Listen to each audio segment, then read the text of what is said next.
자, 14번 문제는 기술 문제입니다. 다음 보기에 해당되는 기법은입니다. 직면하기, 나 전달법, 초점화, 명료화, 너 전달법인데요.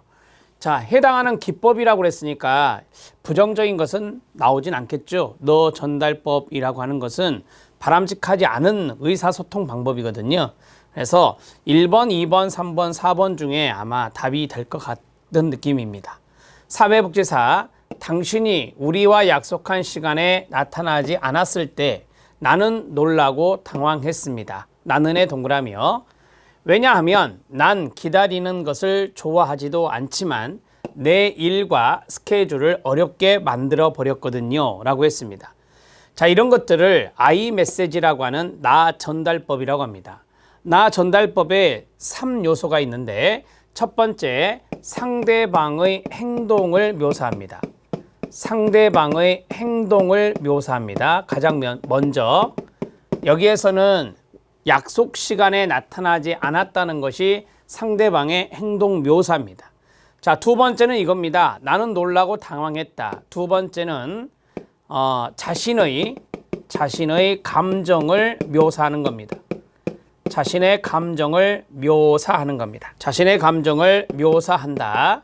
그 다음에 마지막 세 번째, 내 일과 스케줄을 어렵게 만들어버렸다라고 했었잖아요. 자, 자신에게 미치는 영향이 세 번째입니다.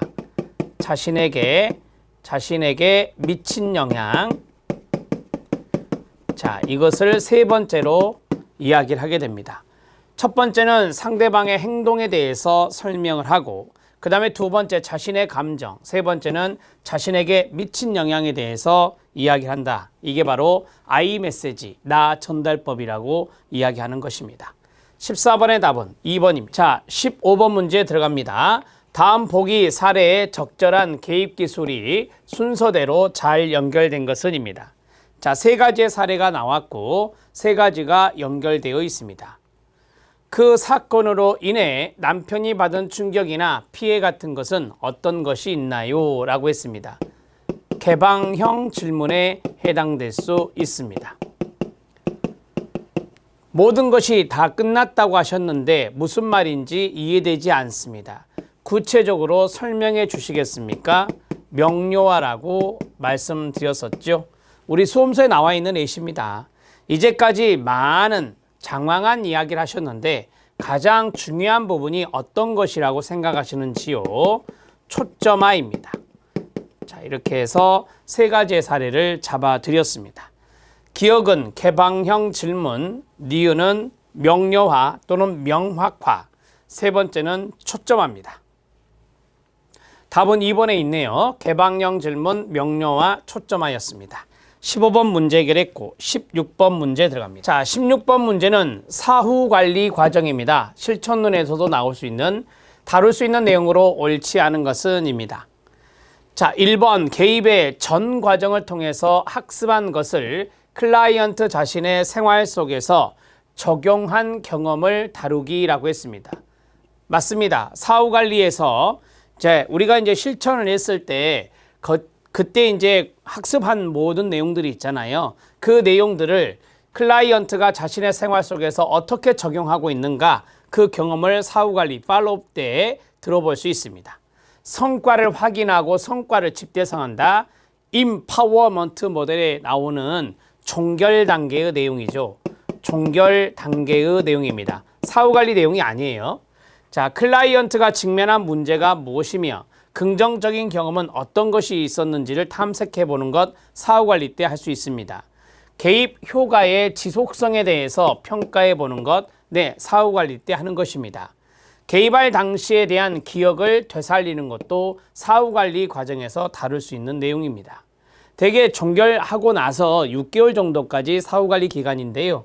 자, 이러한 것들이 1번, 3번, 4번, 5번이 해당될 수 있고요. 2번은 실천 과정, 공식적인 실천 과정의 종결 단계에서 나타나는 이야기가 되겠습니다. 2번이 답입니다. 17번 문제 들어갑니다. 자, 17번 문제는 다음 보기에 해당되는 면접 기술은입니다. 초점화, 명료화, 화제 전환, 직면, 내용 반영이 있습니다. 5번 같은 경우는 반영 기법이라고도 하죠. 행동 계획이 막 결정되려고 할 때 과거 행동에 대한 불평이 시작될 경우 그 이야기는 나중에 다시 하고 지금은 우리의 계획을 완성합시다. 이거 하나만 나올 수도 있습니다. 이거 하나만 별표 치시고요. 밑에는 나와 있었죠. 아까 이제까지 많은 이야기 하셨는데 가장 중요한 부분이 어떤 것이라고 생각하시는지요? 라고 했습니다. 초점화입니다. 자, 우리가 초점화를 두 가지로 이야기할 수 있다라고 했잖아요. 이것은 뭐냐? 대화의 일관성입니다. 첫 번째 점은 대화의 일관성을 유지하는 것. 일관성을 유지하는 것을 초점화라고 말씀드렸고, 그 다음에 이것은 뭐예요? 산만한 또는 장황한, 산만한, 장황한 이야기를 하는 경우, 자, 중요한 것은 무엇입니까? 라고 한다겠죠. 그 중에서 중요한 것은 이렇게 하는 것을 우리가 바로 초점하다 이렇게 말씀드렸죠. 두 가지 내용을 사례로 넣어드린 겁니다. 답은 1번입니다. 18번 문제 들어갑니다. 자, 18번 문제는 실천 기술에 대한 정의로 옳은 것은입니다. 18번 문제 별표. 피드백, 직면, 재보증, 정보 제공, 재명명이 있습니다. 개념 따라가겠습니다. 클라이언트의 변화를 방해하는, 앞에서 했죠, 부정적 감정, 생각, 행동들을 클라이언트가 인식하도록 돕는 직접적인 방법은 직면입니다. 1번 탈락. 2번 클라이언트가 다른 사람에게 어떻게 비치고 무슨 영향을 미치는지에 대해서 솔직하게 알려주고 조언해 주는 것, 이런 것들을 피드백해 준다라고 하죠. 피드백입니다. 2번도 탈락입니다. 3번 클라이언트가 해야 할 것을 추천하거나 제안하는 사회복지사의 진술. 자, 이러한 것들을 우리가 조언해 주는 조언하기라고 합니다. 조언하기라고 합니다. 재보증 탈락. 클라이언트가 가지고 있는 능력이나 감정이나 욕구 등을 솔직하게 인정하고 평가하며 격려해 줌으로써 클라이언트를 지지해 주는 것을 무엇이라 합니까? 네, 재보증이라고 합니다. 그럼으로써 클라이언트가 안도감을 갖게 하고 자신감을 갖게 하는 겁니다. 4번도 탈락입니다. 5번 재명명, 클라이언트 관점의 변화로서 부정적인 상황을 보다 긍정적으로 볼 수 있도록 전환하여 주는 것을 재명명, 동의어, 재구성, 동의어, 재정의라고 합니다. 영어로는 리프레이밍이라고 하죠. 답은 5번이 답이 됩니다. 자, 18번 문제 개념 하나하나 말씀드렸습니다. 정리해 주시기 바랍니다. 19번 문제 들어갑니다. 비자발적 클라이언트. 비자발적 클라이언트와 면접에서 클라이언트가 적대적이면서 공격적인 행동을 합니다. 그것을 다루는 사회복지사의 태도로 옳은 것은입니다. 기억입니다. 사회복지사 자신의 안전보다는 클라이언트의 관심에 더욱 신경을 쓴다라고 했는데요. 문제를 자세히 보면 적대적입니다. 공격적인 행동이에요. 따라서 사회복지사 자신의 안전에 신경을 써야 됩니다. 사회복지사 자신의 안전에 신경을 쓴다. 이렇게 오답 노트 하시면 되겠습니다. 클라이언트가 적대적이면서 공격적 행동을 하는 것이기 때문에 그렇습니다. 기억 틀렸고요.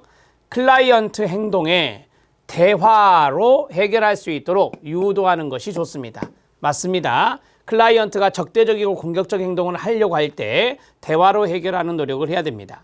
맞고요. 디귿입니다. 클라이언트 행동에 대해서 직면하는 자세는 좋지 않겠죠. 지금 적대적이고 공격적 행동인데 직면의 자세보다는, 자, 우리가 보통 수용의 자세라는 걸 배워요. 수용이란 게 뭐였죠? 공격적인 행동이든 긍정적인 행동이든 있는 그대로 받아들이는 것, 그 사람은 가치 있는 인간으로 인정해주는 태도, 그런 것들이 바로 수용의 자세가 되겠습니다. 상황 진전을 위해서 휴식이 필요할 수 있습니다. 네, 맞습니다. 자, 디귿과 리을은 이렇게 정리가 되겠죠. 니은과 리을 3번이 답이 되겠습니다. 19번 문제, 비자발적 클라이언트의 적대적이고 공격적인 행동일 때 사회복지사는 어떻게 해야 되는지 그러한 문제도 출제된 바가 있습니다. 3번이 답입니다.